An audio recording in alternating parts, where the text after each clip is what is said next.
Good morning, this is Kellerland on the go with all you need to know in news and weather as you start your day. A Watertown man is behind bars after police found meth, cash, and firearms during a search last Friday. During the search, about 1 pound of methamphetamine, $6,500 in cash, 2 firearms, and other items of evidentiary value were seized. Bradley James Rottershot was arrested for conspiracy to distribute methamphetamine, possession with intent to distribute methamphetamine, possession of controlled drug or substance, and possession of paraphernalia. Rottershot is being held at the Kyneton County Detention Center on a $10,000 cash bond. 3 years after shooting and killing a man, a judge has found Darian Johnson guilty of first-degree murder and other charges. On September 5th, 2022, police found 26-year-old Keyshawn Tyler shot to death. During a week-long murder trial, witnesses took the stand and told the judge what they remembered from that night. The judge also found Johnson guilty of assault for crimes against a woman in the days leading up to the homicide. He's also guilty of burglary and possession of a gun by a convicted felon. He remains in the Minnehaha County Jail and is awaiting sentencing, which hasn't been scheduled yet.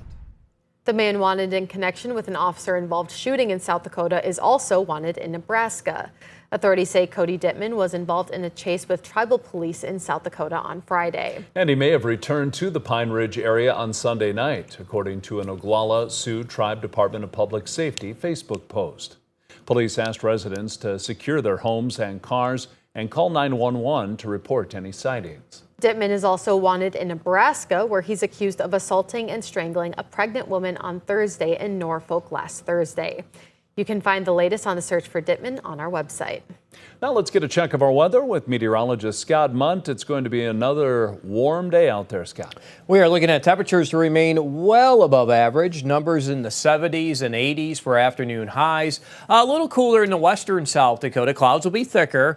Chance for a couple of scattered showers in and around Rapid City as numbers will reach the middle 60s with a north wind 15 to 30 miles per hour. Expect a high of 80 in Pierre, 78 in Aberdeen, 83 today in Sioux Falls. And Brian will have more details on your forecast coming up. Thank you, Scott. You have until Friday to take part in a used book drive supporting the Lincoln High School student newspaper, The Statesman. At least 800 books have been donated so far, and the paper hopes to receive at least 1,000. I am just thankful to all the people already that have donated books. We've had just random people that just have reached out to us, like somebody from Brandon. We've had, an elderly man that was just cleaning out his basement after he saw the advertisement for the books. And so it's just awesome that the community is coming together and helping us and supporting us. If you'd like to donate a book, you can drop them off at the administrative office at the school. The books will be sold on May 30th and 31st. People who live by Prairie Meadows Park are working to get a ballpark in their area. As of now, the only place kids can play baseball is at a backstop that does not include a field. Having a ballpark there would benefit both children in the area and local baseball teams. The more facilities and access to those places that we can have, like the more teams they can have practice, the more games we can have, and maybe even that just sandlot experience where kids ride their bike and they all go just to get a pickup game of baseball. So that's what we're looking forward to.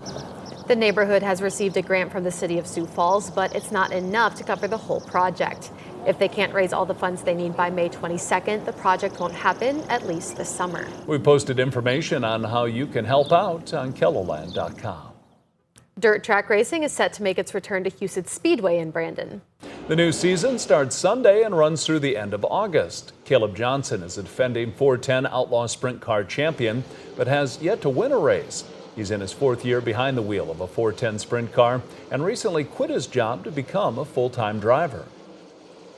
Obviously, a huge goal would be to back it up and try and defend the track title, but the main thing for me is to try and win a race. It was cool to win the track title there last year, but I didn't get the opportunity to win a race, and that's the first thing I want to check off, is at least win my first 410 race. Johnson won the title last summer with consistency, posting 10 top 10 finishes in 11 races. The new season kicks off Mother's Day at Houston Speedway, where the first 200 mothers will receive a free carnation, while 2 moms will win $100 cash. That's a look at some of our top stories. Now let's get another check of your weather with meteorologist Brian Karstens. Brian? All right, our weather picture today, well, another warm day for most of us. Normal highs are in the upper 60s. to near 70 this time of year. Sioux Falls today, we're forecasting 83 and upper 70s in Aberdeen. Pierre area too will be plenty warm this afternoon, well up into the mid and upper 70s. Now you get to Rapid City where north winds are making a difference, and we also have temperatures middle 60s this afternoon. A couple of renegade or isolated showers or thunder showers can pop up again on radar in the west. That's a story that might even continue a little bit into Wednesday morning. Just a hint of some of that rain down around Hot Springs and Edgemont.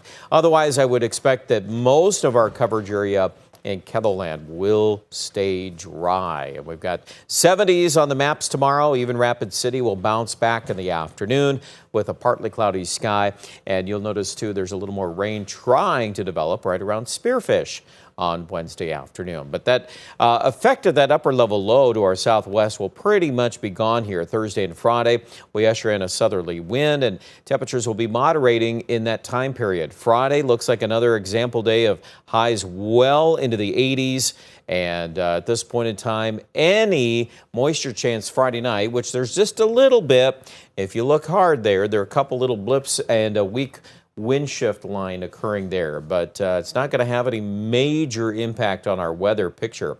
Blocking high over top of the Dakotas. That's how the forecast begins, and that rain signature is attached to the low down in Kansas, coming out of Colorado, and then again connecting up into parts of western Kettleland. That's in the short term. As we move into the last half of the week, that low is going to spin and cut off to the south. The high is still here. It really impacts us into Mother's Day weekend with an amplification to our highs into the 80s. And yes, the 90-degree weather, we're going to break into that barrier too as we get into at least early next week. How many days at that level? Well, at this point, honestly, it looks like the whole weekend is quite warm, very windy on Sunday in particular, and then Monday, Tuesday, possibly Wednesday of next week. Those are 3 days of very much above normal weather. I'm curious to see what happens to this storm system that's being hinted at in the desert southwest early next week.